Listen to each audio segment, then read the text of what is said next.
Hello everybody, this is Skip Alzheimer, and welcome to our AV Geeks Lunchtime streaming show, where we watch old 16mm films from our past. And that last film was interesting. This showed up in a school whose collection I acquired, and I was like, there was no real label on it, and it was Apollo 12 footage. And some people noticed, like, wow, some of the footage was smooth and some of it was kind of jerky. It's because different cameras would shoot at different frame rates to conserve film. So when they're walking on the moon, it might be at a different frame rate than other times. So it's kind of all over the place. But yeah, there's lots and lots of that footage exists. At NASA and ultimately National Archives. There's a bunch of stuff. And I don't know if you've ever gone to an exhibit where they printed the Hasselblad? That's not right. The camera. Well, anyways, they had these big medium format cameras that they would shoot still photos with.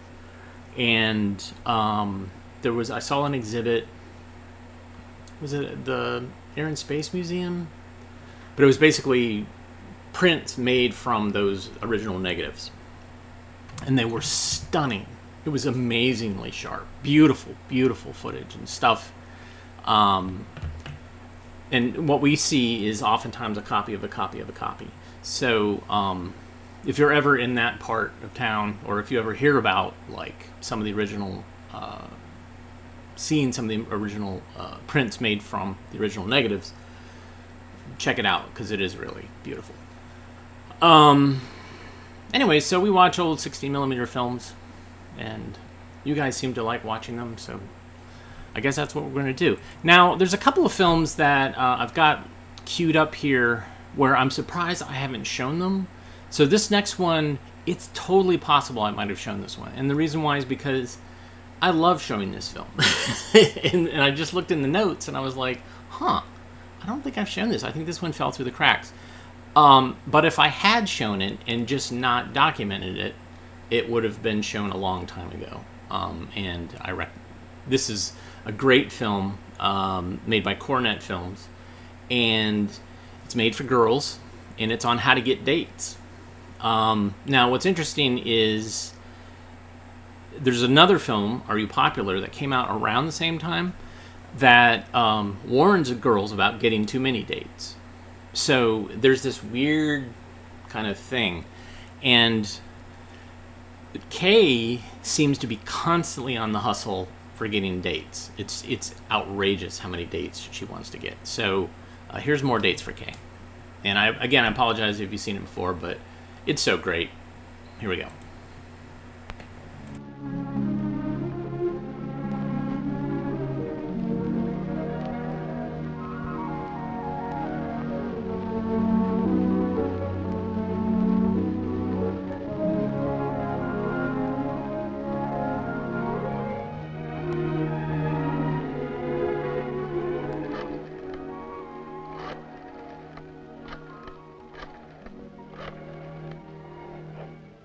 Hello?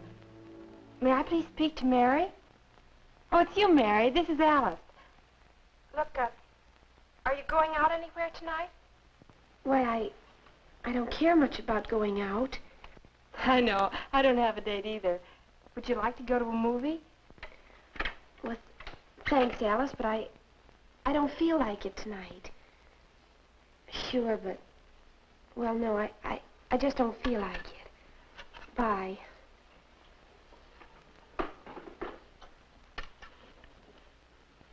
Gee, I see you got some new records. Who was it, Alice? Why don't you go with her? I can't stay very long anyway. You don't have to. I don't need a babysitter. Who's this? You know I didn't mean that. It's just, well, with Mom and Dad gone out and... Hey, babysitter, I need one a week from tonight, next Saturday. Could you... No. Okay, sis, if you've got a date. Oh, I don't have a date. It's just that I don't want to take any chances, that's all. All right, honey, I'll find someone else. You just think you will. Everybody's busy on Saturday nights but me. Don't try to tell me you ever sat at home either. Yes, Mary, I did sit home sometimes. I've had my share of dating slumps. Every girl has. You know something, Mary? There were lots of times that I can remember when you and I and Mom and Dad stayed home and played games, and Mom would make popcorn. It wasn't so bad. Other Saturdays, some of the girls would get together and spend the night. I remember one time 3 of us went down to the snack bar for a bite. There were lots of kids there, and that was kind of fun. Oh, yes, Mary. I've had dateless Saturdays, but I didn't sit around moping. I had friends. I guess you do, too. Well, you must have done something about getting some dates. Oh, yes, just getting around with my girlfriends helped. You know, Mary, there's a girl who sits for me sometimes when you're busy. Kay's quite a girl. Sometimes she amazes me. She never lets anything get the best of her. I've noticed that when she gets into a dating slump, she has her own little system for getting over it, and no mistake. Well, maybe you'd get some ideas if I told you what Kay did not long ago. The first thing was to make sure that her personal grooming wouldn't keep her from getting dates. You know what to do. She started the day with a bath. She brushed her teeth regularly to help keep her breath fresh. She used a good underarm deodorant, that sort of thing. That's important, but I don't think Kay need have worried quite so much. Another very important thing to Kay was the kind of clothes she wore. Kay dressed neatly, grooming herself well. But she learned not to overdress. Just simple, sensible clothes for school. That's basic. Look your best, but don't look flashy. You know, the next thing Kay did was to build herself up a long list of prospects. She really went out of her way to make friends with boys.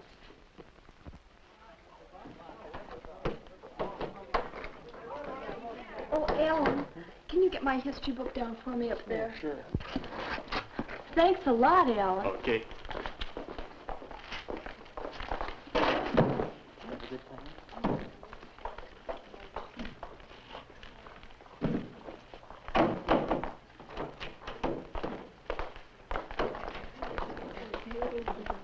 Oh, hello, Hal. How'd your game come out Friday? You know, the intramural? Oh, we won. Good, I'm glad. Let me know when your next game is. I'd like to watch you play. Sure will.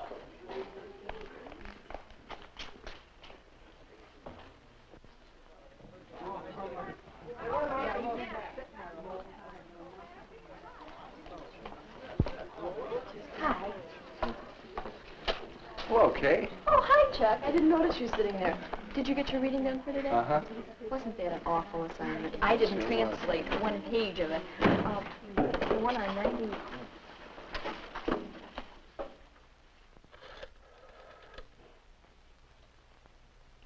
Harry? This is Kay. Well, I'm working on my Latin and I'm having trouble. You're always so good at it. Couldn't we... would you like to help me? Sure. See you at study period tomorrow. Tomorrow? Thanks a lot, Harry. Yeah, that's swell.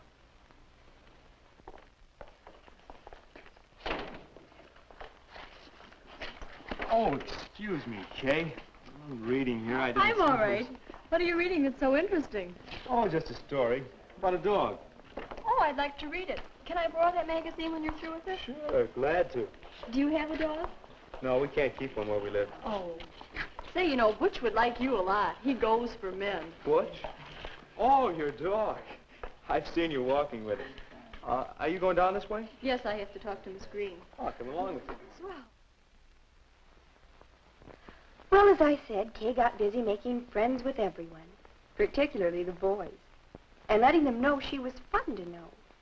She found out that just being where the gang was a big help. So she began to have quite a few dating prospects. Well, I don't know if I could do all those things. After all, that was going pretty far to call up that boy. Well, I didn't say I approved of everything Kay did, nor did I say everything worked well for her. In fact, she didn't seem to be getting any place until she decided to put herself out a little for others. Yeah. All lined up for the party? All except for the cleanup committee. I just can't get anybody to do the dirty work. What dirty work? Can I help? Well, it's the cleanup committee. I don't know if you'd... I'll do it. Someone has to clean up after a party. I'll be glad to. Well, then, you're chairman. Thanks. Let me know when I'm supposed to get busy. Oh, and I may have to ask you for some help. Put me on the committee too, pal. Oh, excuse me. Oh, hi, sis. Hi. You know Buzz here, don't you? Sure. Hello, Buzz. Hey. I'm helping him do his history. He's going to help me with those math problems. Oh, do you like math, Buzz? It's all right, but...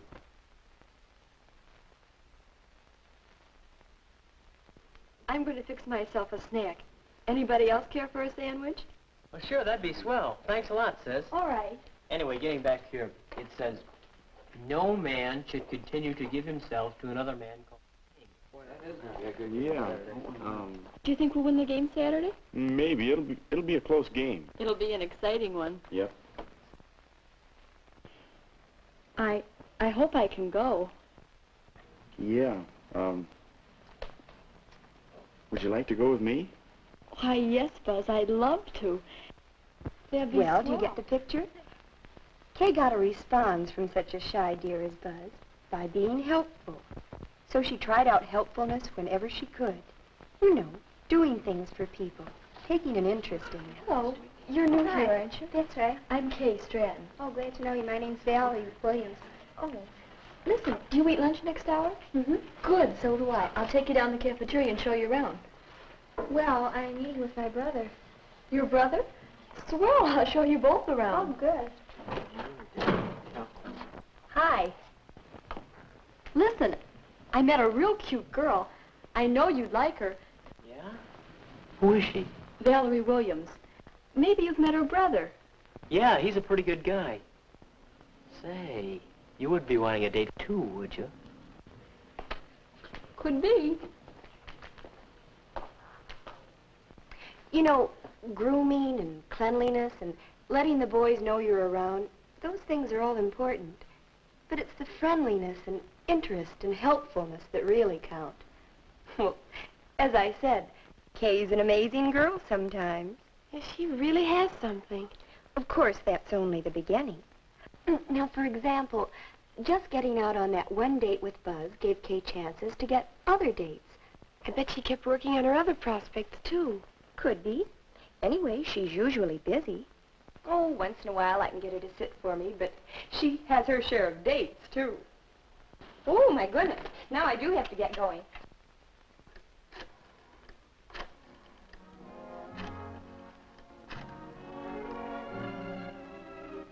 Hello? Oh, hello, Alice. This is Mary.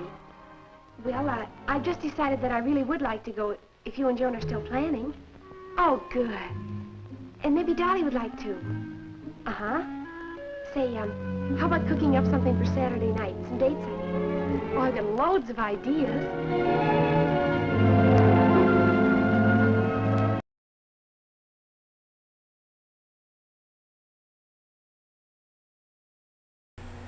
Okay. There's just some awkward phrases in there about cleaning up at a party, getting busy. No man should give himself to another man. It's just a lot of really like, huh? What was that? But it's an interesting film. I really like it because what it captures of that time period. And you think, like, why would a school buy a film and show a film to girls about getting dates? Like, what? Why does the school care about that? In fact, don't you think the school would want to discourage the flirting and all the, trying to hook up at school? Because isn't that like a major distraction? Somebody caught in the credits that this was homemaking. And so this is maybe something, to build. Homemaking is not just cooking. It's building a solid, secure home with support emotional support and picking the right mate. I have a whole series of films about picking the right mate. And the idea back then was you date often. And you date different people and you don't go steady. Because going steady means heavy petting or worse. Or you might end up getting married and settling for someone who's just not appropriate because you just haven't explored the world and explored different people. So we have a lot of films that talk about that, and it's kind of interesting that this film exists. It's really one of the reasons I collect. This next film is animated and features a young Walter Lantz, famous for Woody Woodpecker, working for somebody else. And this is also an ad for something. So, Boy Meets Dog.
Children now are very wise. They do a gentle exercise with your fingers, not your thumbs. Practice to massage your gums. First above and then beneath. Takes good care of all your teeth. Keep in mind this little rhyme and keep your teeth a long, long time.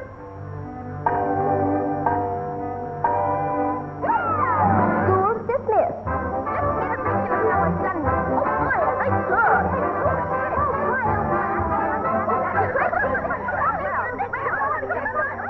Come on, Bobby. Have a Sunday. Oh, I can't. My father won't let me. Well, then, let's go fishing. No, my father won't let me.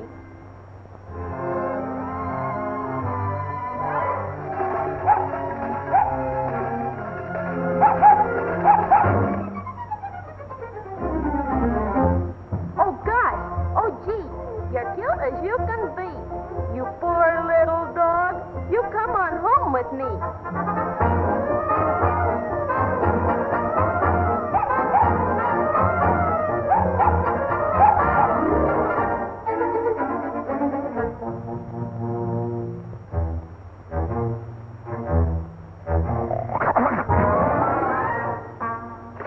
My daddy won't let me have a dog. I'll clean you up all nice and bright. Then he'll think you're quite all right. Soap and water will make you neat. Then I'm gonna brush your teeth.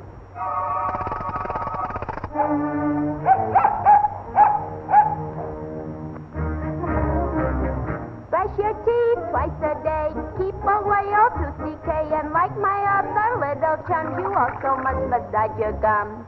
Gum massage. Bah.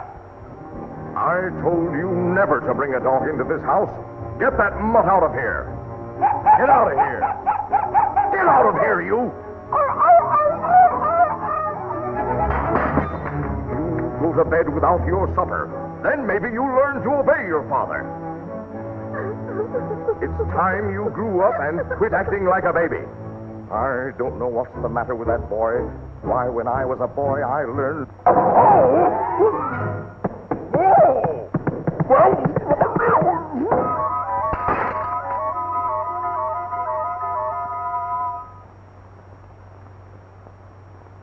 I told him to put those skates away. This time I'll teach him a lesson that he won't forget. Bobby! Bobby!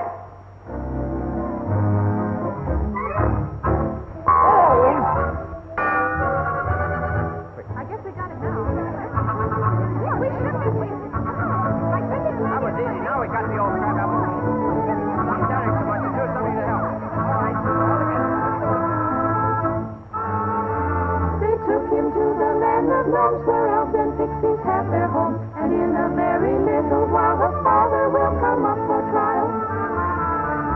The jury all has gathered, the lawyers too were there, and everything was ready for a trial fair and square. A peeping town, eh? Elves of all description were waiting patiently, because the case in Pixie Court is lots of fun to see. Here comes the fudge. Here comes the judge. Guilty! Guilty! Here comes the judge. Here comes the judge! Here comes the judge!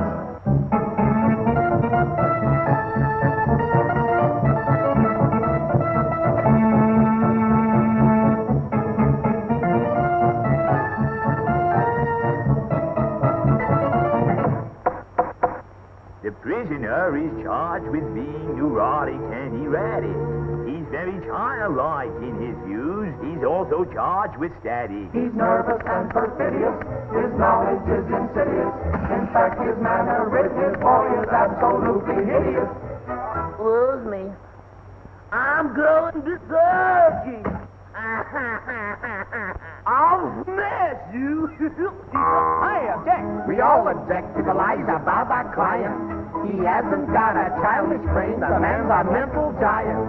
He's a mental giant. He's a mental giant.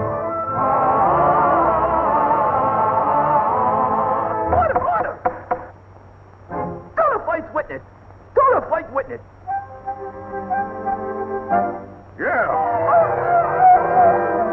Do you solemnly swell? Do you solemnly tear? Do you swell to sell the toot?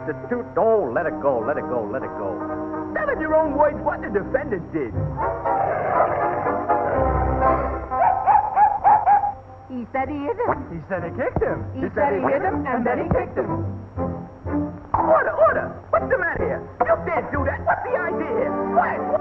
He hires lawyers that are bums, and he don't even massage his gums. We all agree it's plain to see the man has no mentality. He spent 4 years in college, but still he has no knowledge. Perhaps no dental knowledge. He has no mental knowledge. Mental, dental, it's inconsequential. He's childlike in his dental knowledge. Childlike in his mental knowledge. Though he spent 4 years in college, still he's childlike in his knowledge. And we agree he's guilty as can be. Guilty, guilty, though he went to college. He's childlike in his knowledge. He's guilty, rah, rah, rah. He ought to swing. He's gonna swing. Everybody's gonna swing. Swing, swing, sing, sing, like a birdie in the spring. Hidey-ho, hidey-ho, everybody's got that swing. Harlem does that Susie Q. Elves and pixies do it too. Peck and watch them go. Oh, oh, pixies, oh, oh, oh. How about the guillotine? No, he gets the youth machine. He gets the youth machine. He gets the youth machine.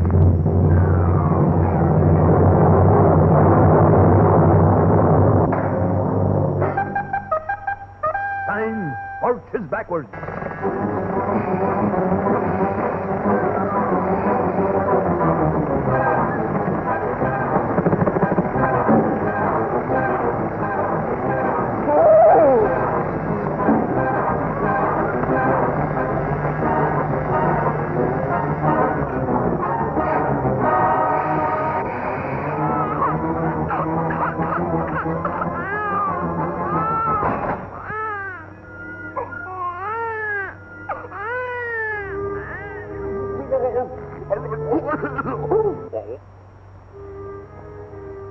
He's right. Bobby's a smart boy. He's a regular fella. Boy, what a guy. He's a regular fella. He's a regular fella.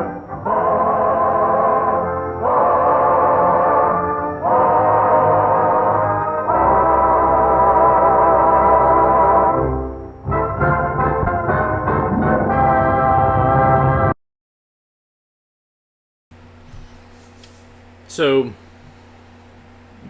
basically an ad for Ipana toothbrush. and somebody looked it up on Wikipedia and found that it was originally its color, and it was supposed to be for theatrical distribution, but Castle Films bought it. So, because this is the only copies I've seen, and there's silent copies of this floating around as well that Castle did. All right, so behind me, I have a telecine with a film hooked up to it. So let's watch Help.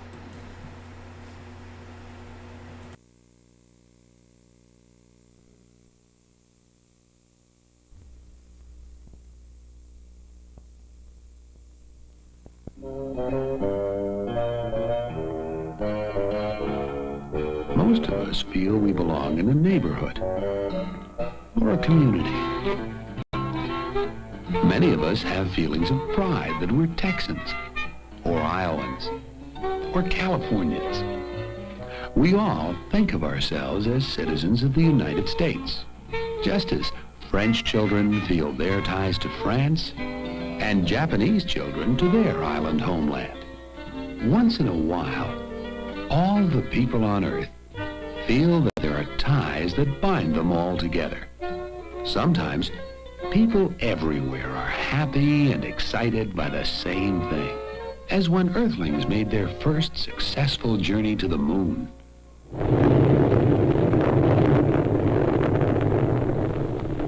Sometimes, troubles and need bring people together. When disaster strikes, when people are sick,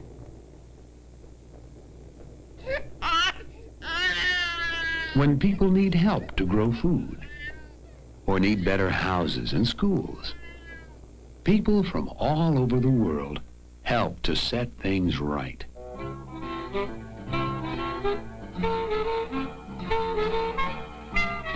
Help to build better houses. Help to feed the hungry. And help them to be better farmers.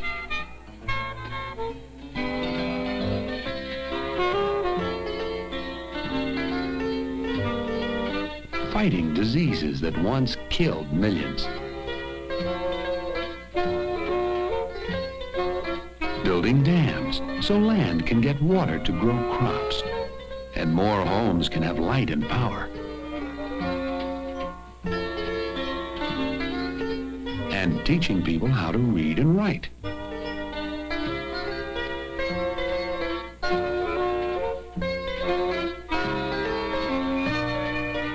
And just as the people in a neighborhood make life better for themselves by joining together to get things done, and the people of a state, through their government, make life better for themselves, and the people of our country, through our government, make life better for ourselves, so the people of the whole world have learned, in a few ways, to work together for the good of all.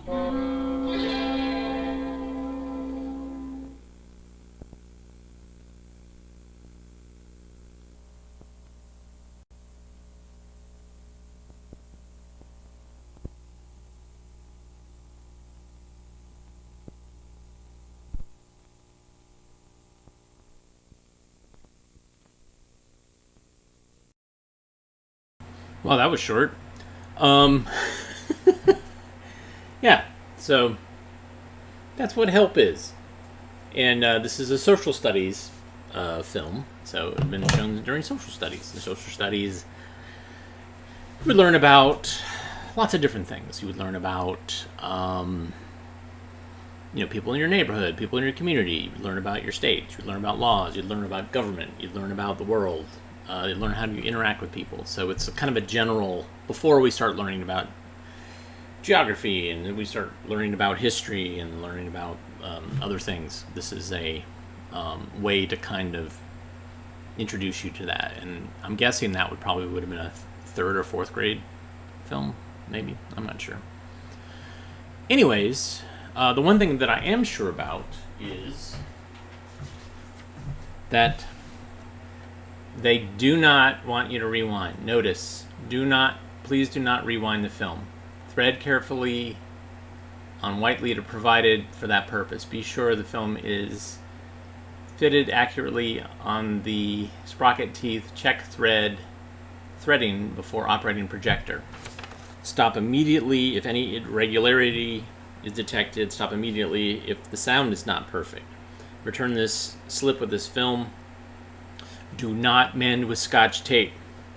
And then there's a place for the teacher to sign here at the bottom. So there we go. Trying desperately to head off teachers wrecking films, specifically substitute teachers who wouldn't get really enough training to learn how to run a projector, whereas regular teachers supposedly would. All right.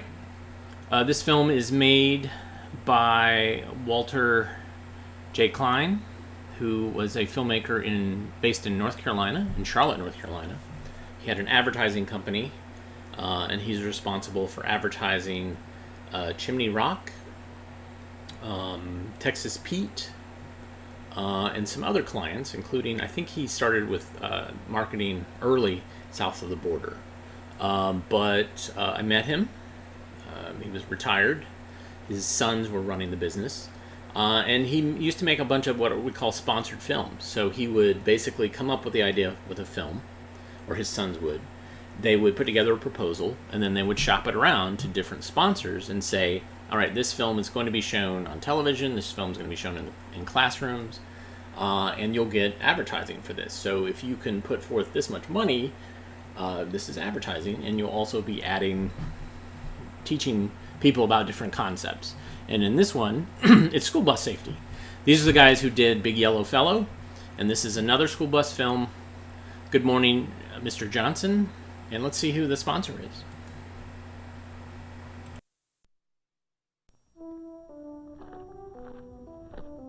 Morning. Morning, Will. Morning, Bob. Weather. Currently, we have scattered showers throughout the area, but look for sunny skies early this morning.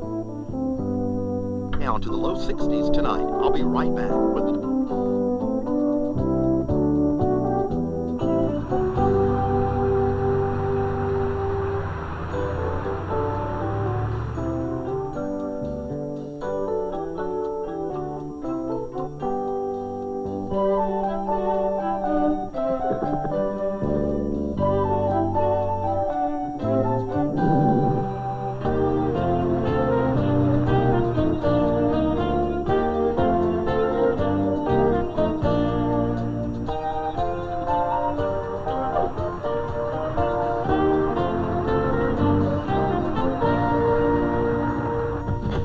Morning, J.D. Good morning, Mr. Johnson. Have a nice breakfast? French toast. Oh.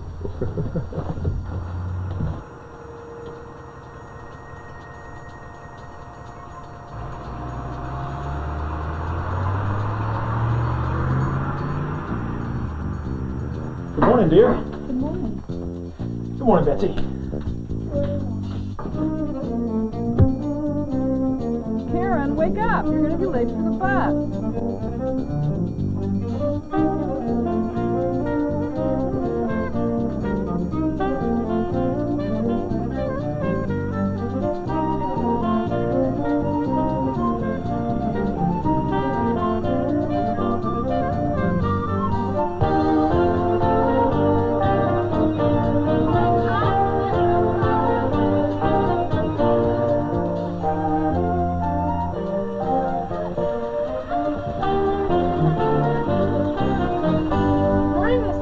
Morning, Dave.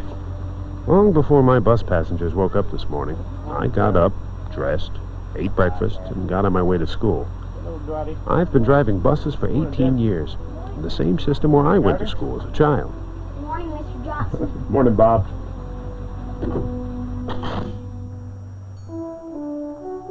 I have a lot on my mind today, and every day, just like parents and teachers. But I'll give all the attention I can to each youngster on my bus.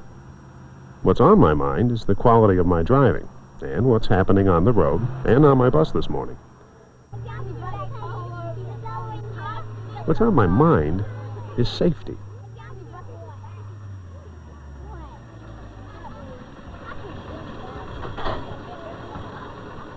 I love my work.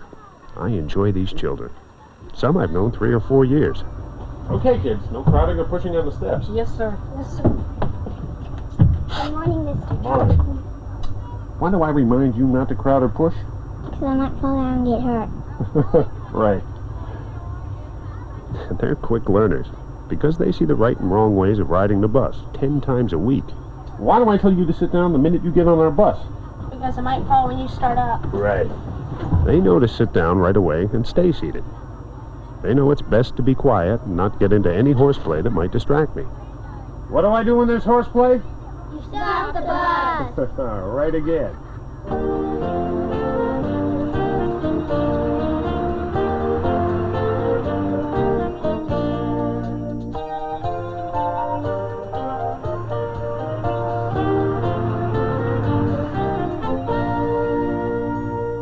My kids know that bus safety starts early, on the way from home to the bus stop.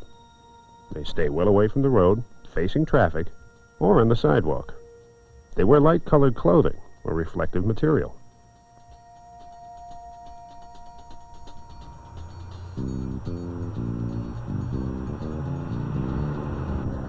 Where's Karen?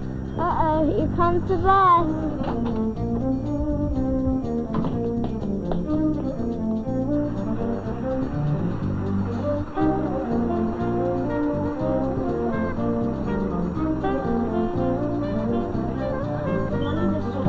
Morning, Barbara. Morning, Lisa. Morning, Jenny. Morning, Joseph. Morning, Mr. Johnson. Morning, Timmy. Morning, Mr. Johnson. Morning, Fred. Leonie. Hello, Mr. Johnson. Hello, Leah. Good morning, Mr. Johnson. Morning, Melissa. Hold it. What must you hold when you get on and off the school bus? The grab bag. You are very smart today. Morning, Mary.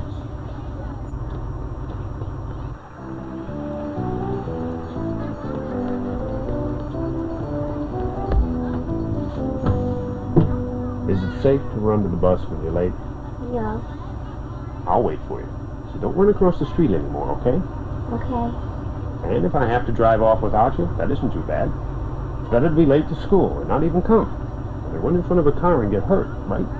Yes, sir, I'm sorry. All right, children, what should Karen have done this morning that she didn't do?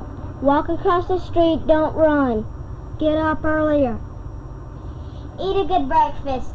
Look before crossing the road. Exactly.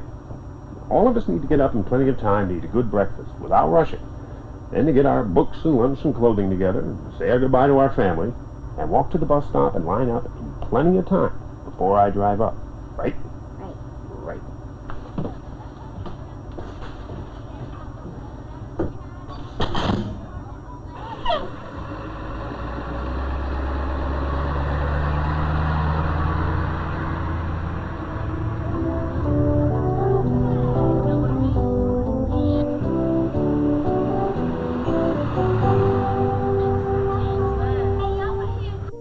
Come on with me.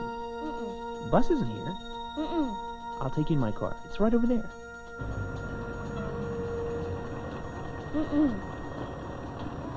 Natalie, is that man bothering you? Oh, there's your bus. Thank you, Mr. Johnson. You know I always tell you that our bus was like a school on wheels, right? Well, we've learned something again today. That man you talked with had no business being around our school bus stop, or talking with Natalie. You ever see him before, Natalie? Yes, sir, at the grocery store. Well, whether you've seen a grown-up before or not, use your head when someone comes up to you on the way to this bus or on the way home. And most of the people we meet in life are good people, worth knowing. But there are some folks that do crazy things, and I don't want crazy things to happen to my little friend. If you ever feel something bad is going to happen, go right ahead and yell and run. That's good. Okay? Oh, and Natalie, you tell your parents about this afternoon, okay? And I'll report it too.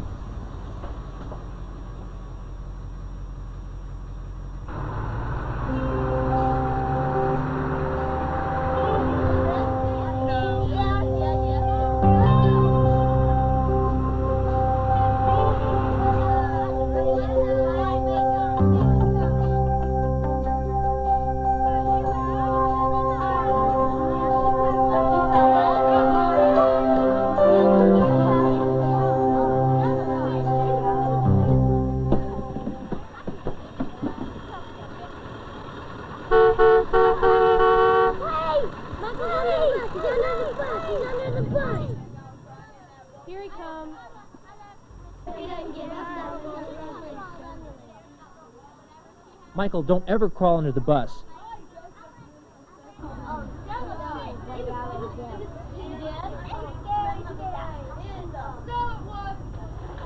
All right, young people.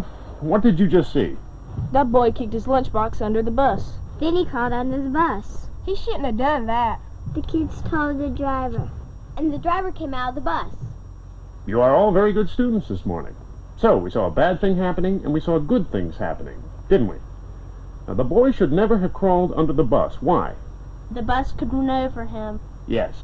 Now, the other students did just right. They told the driver quickly. You think that little boy will ever crawl under a school bus again? No! I really want my passengers to know about bus safety. I think it will help them all their lives, especially when they grow up and start driving their own cars. It's 7 times safer to ride in the school bus than their own family car. We bus drivers need everyone's help to keep our school buses safe. I make them aware that 1 out of every 3 American school children rides a school bus. I ask them to use their heads, to develop good judgment about when to cross the road, and when to report something happening on the bus that they think should not be happening.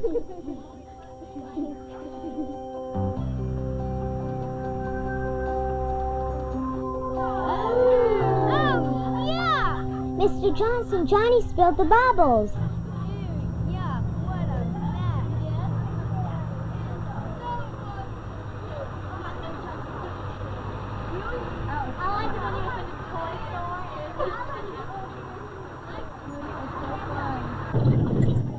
Uh-oh.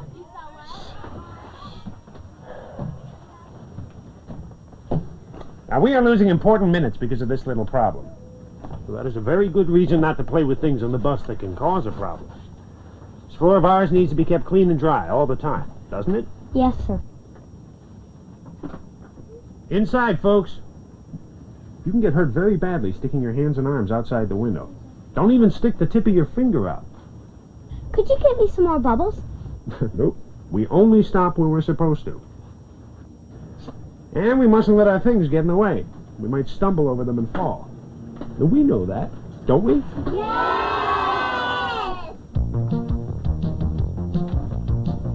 Oh, sure, we have a problem once in a while, but we talk it out and learn from it. They never argue because we have nothing to argue about. I'll put my youngsters up against any other busload in this county. They have the safety smarts, my kids. They know not to talk to the driver except when asked. They know a kid who behaves badly will be reported. I encourage my kids to read quietly and do homework on the bus. They know to stay in their assigned seats and never to ask me to stop in an unscheduled place. We have emergency drills 2 or 3 times a year, and the kids know how to use the emergency door. They're even sharp about writing down license numbers of cars that don't stop when they're supposed to.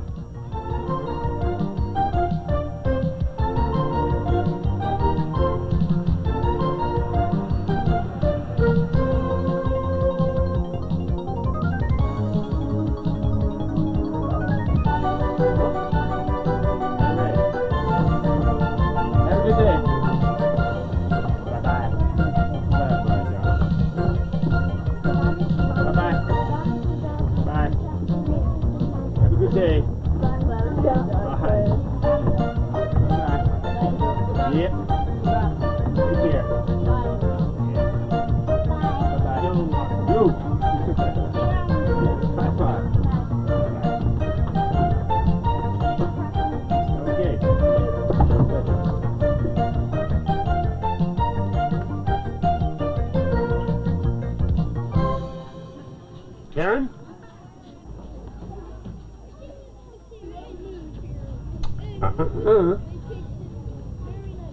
I like to feel I'm an important part of their education, like parents and teachers. Thank you, Mr. Johnson. I'll see you this afternoon. See you this afternoon, Karen.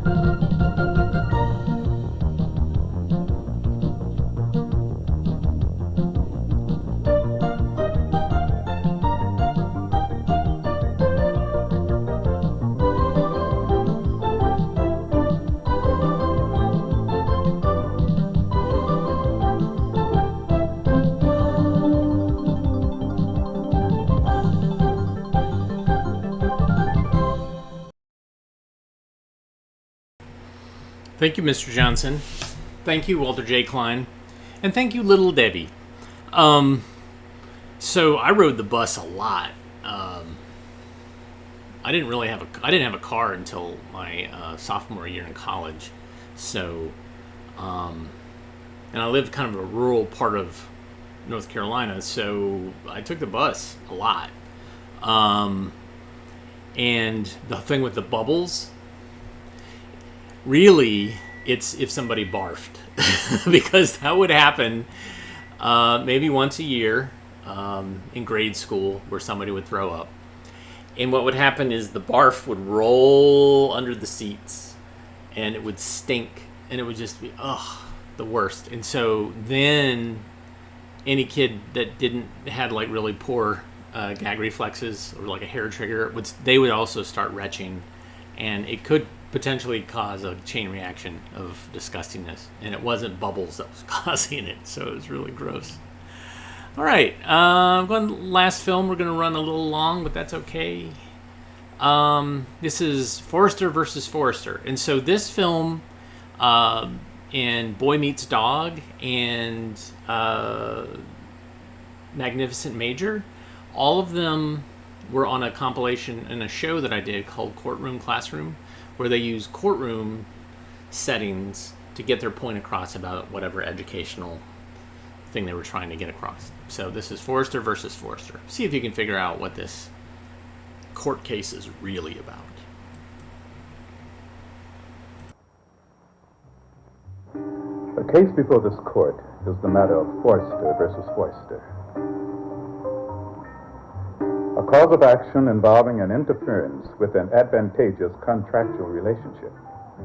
The plaintiff, Michael Forrester, previously a member of the rock group Togetherment, has charged his father, Bernard Forrester, with preventing him from attending a recording session. The session resulting in a successful record album. The plaintiff is asking $62,500 in damages and $42,000 punitive damages. Is counsel for both parties ready? We are, Your Honor. We are, Your Honor. Would either of you gentlemen care to make an opening statement? I would, Your Honor. Proceed, Mr. Barrett.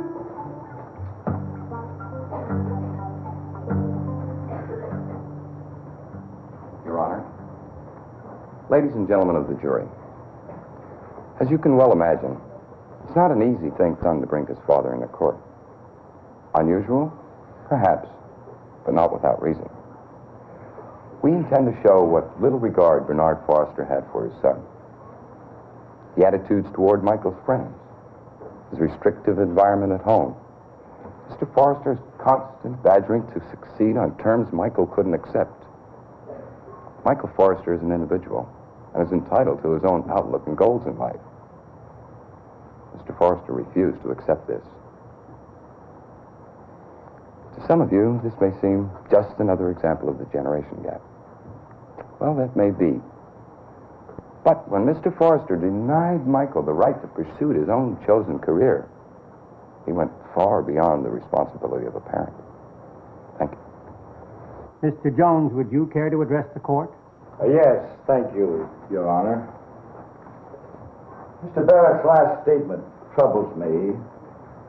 He went far beyond his responsibility as a parent. Well, just what is a parent's responsibility, and can he exceed it? And Michael Forrester, we find a bright young man, but he's also at a very impressionable age. Mr. Forrester felt it his duty to exercise some control over Michael's social contacts to keep the boy out of trouble. Mr. Forrester tried to communicate with Mike, but he repeatedly rejected his advice. Michael showed little responsibility at home, and he rarely contributed in any way toward the family. Yet he demanded equal treatment. We feel that Michael was unable to make a decision in anything as important as his future. Thank you. Plaintiff may call the first witness. The plaintiff would like to call Mr. Arthur Jackson to the stand.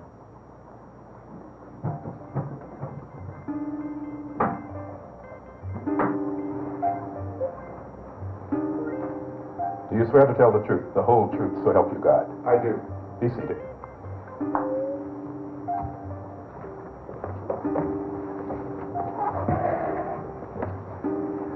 Would you please state your name and affiliation? I'm Arthur Jackson, Vice President of Good Star Records, Hollywood, California. And were you the discoverer of the now successful rock group known as Togetherman? Yes, sir. At the time you first saw them perform, was Michael Forrester a member of that group? Yes, sir. Is this the contract you had Mike Forrester sign? Yes.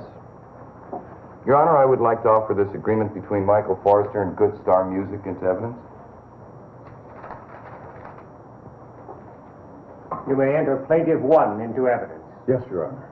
Now, Mr. Jackson, did all the members of the group profit from their contractual agreements with Good Star? All but one. And who was that? Mike Forrester. Thank you, Mr. Jackson. No more questions, Your Honor. Your witness, counsel.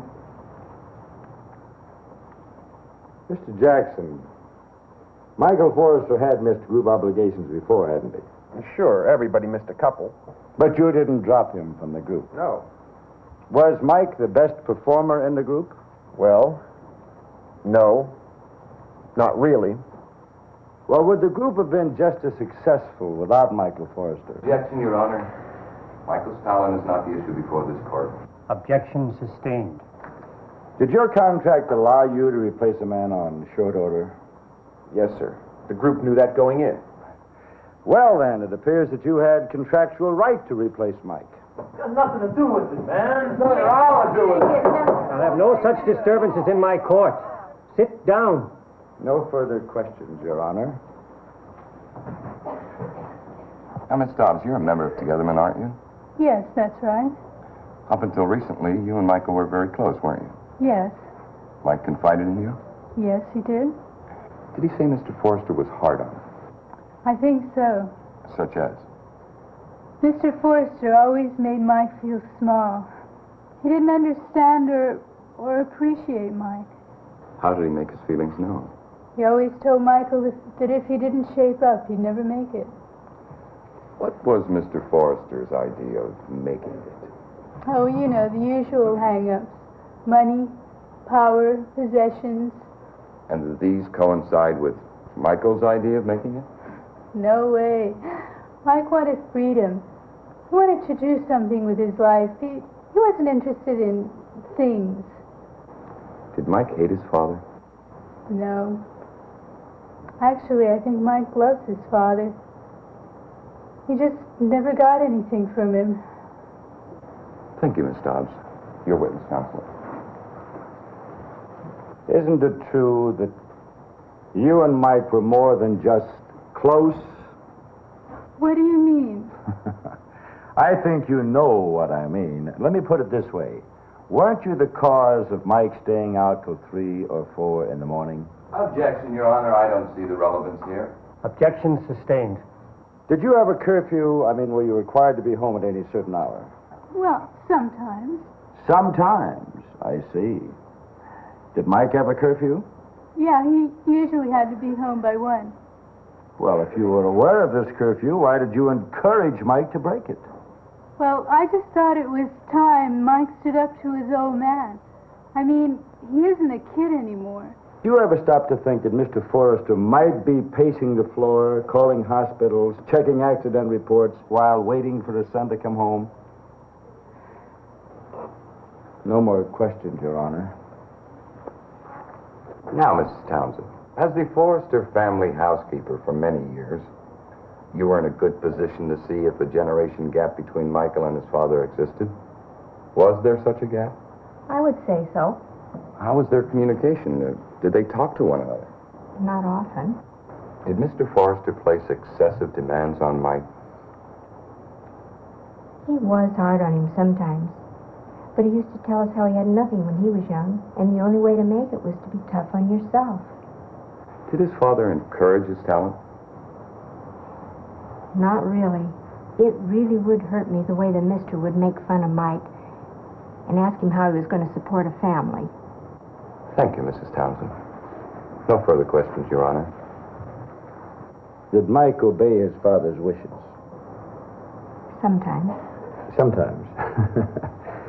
Certainly you could be a little more specific than that. Michael was young and full of life. I saw him when he sneaked out and he wasn't supposed to, but he just went like this. Did Mike have duties around the house, mowing the lawn, taking out the garbage, you know? Yes. Well, did he fulfill these obligations? Did he do his share? Not really. Objection, Your Honor. I don't really see where this line of questioning is going. It is our intention, Your Honor, to show that Mike Forrester took everything in his life for granted. And he was just too unreliable to Does make Counselor feel that because Mike didn't take out the garbage, his father has the Counsel right feels that if Mike didn't act like a man and accept certain responsibilities... Hold it, then he does gentlemen. deserve That's enough for now. Mr. Jones, do you have any further questions for this witness? No, Your Honor. In that case, I declare a 15-minute recess.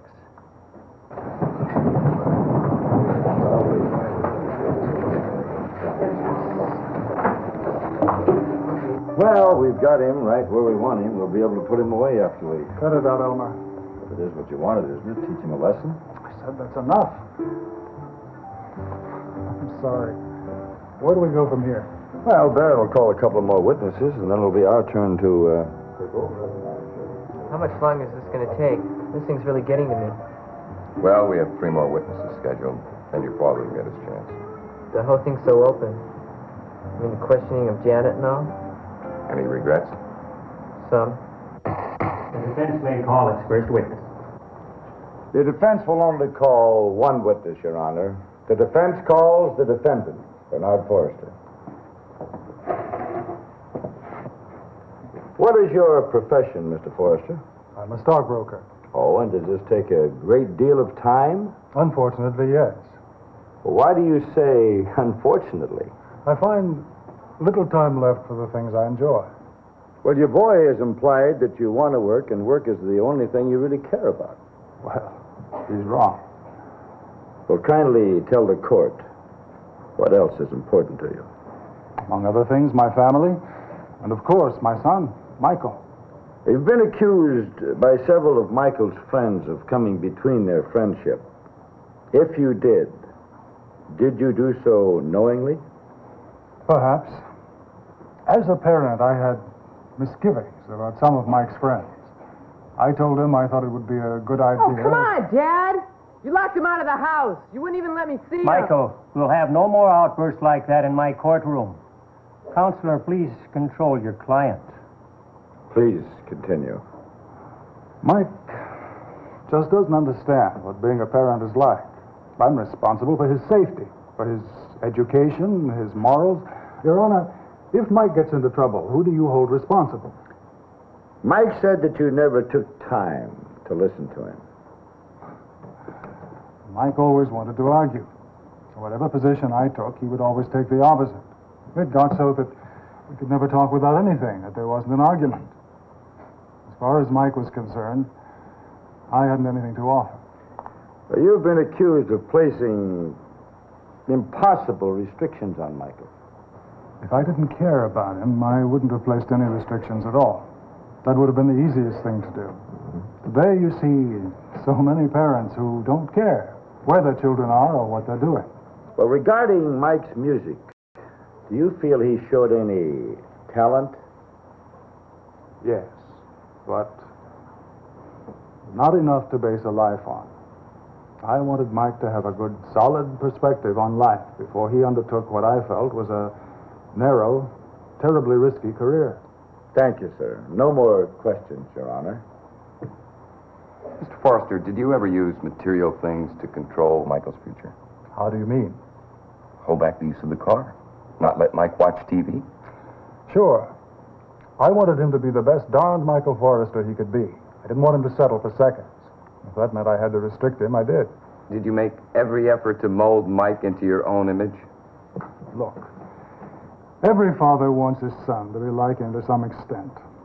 I don't feel I'm any more guilty of that than any parent. Thank you, Mr. Forrester.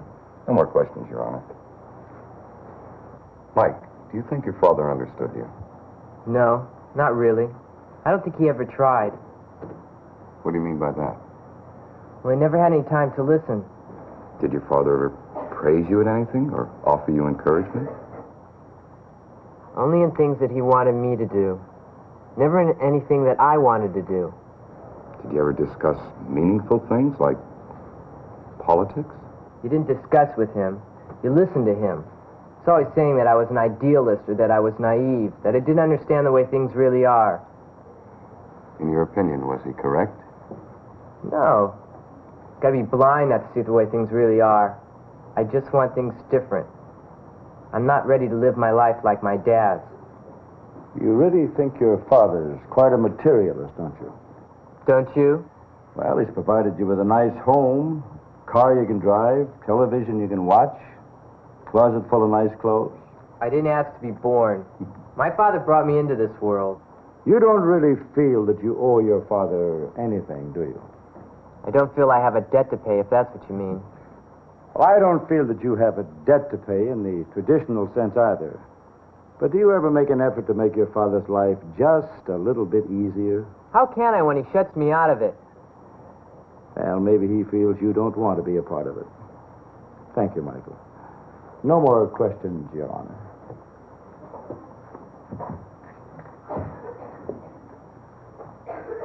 Are you gentlemen prepared to make your closing arguments? We are, Your Honor. Ladies and gentlemen of the jury, we have shown you the contract with Michael Forrester and Good Star Music. We've also shown proof of loss. Bernard Forrester made every effort to totally dominate his son's life. He chose his friends, doled out privileges, enforced curfews, and offered Michael little or no privacy. But in the end, he committed the most serious act of all. He denied Michael the opportunity to pursue his chosen career.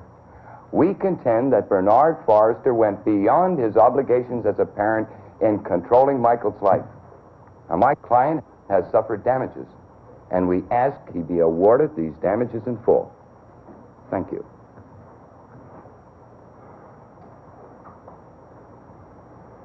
Ladies and gentlemen of the jury, we do not contest that a generation gap existed.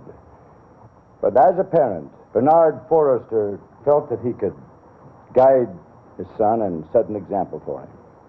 Apparently, that isn't what Michael wanted.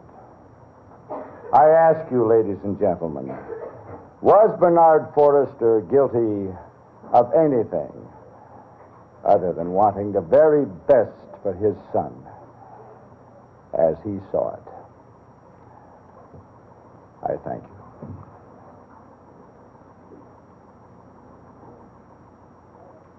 And now, you, the jury, will go to the jury room to elect a foreman and arrive at a verdict. Will the court please rise?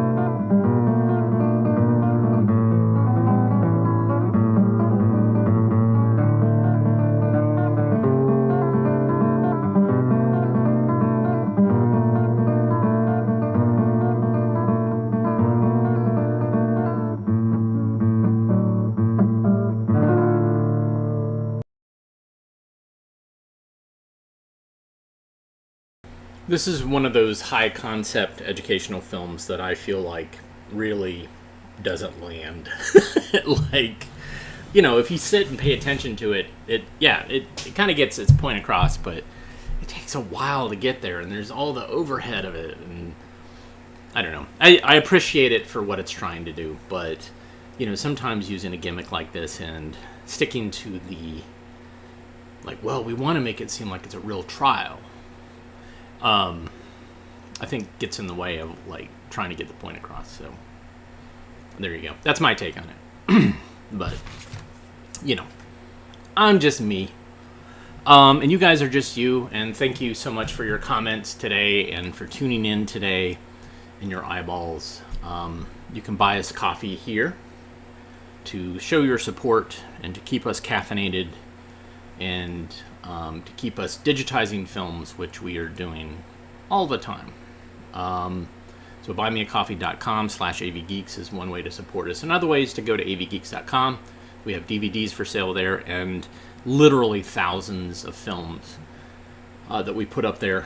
And, we know that we've watched 1,900 films on just the shows that we've had. And almost all those shows are available on avgeeks.com.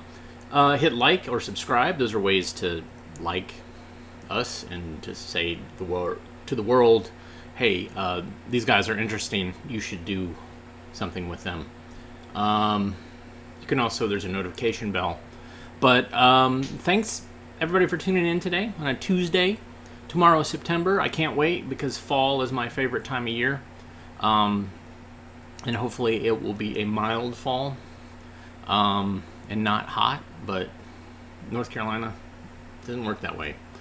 So everybody have a great rest of your day, and we will see you soon. Please rewind, except when you get a piece of paper that says, notice, please do not rewind, but please rewind and love each other, and yourself included. Now's a great time to find someone in your life that you haven't reached out to and reach out to them. Don't spend time doom scrolling. Just, say, hey, I was just thinking about you. How are things? And it helps. It feels good connecting with people you haven't connected with in a while. But, we'll see you again tomorrow, 1 o'clock. Everybody take care.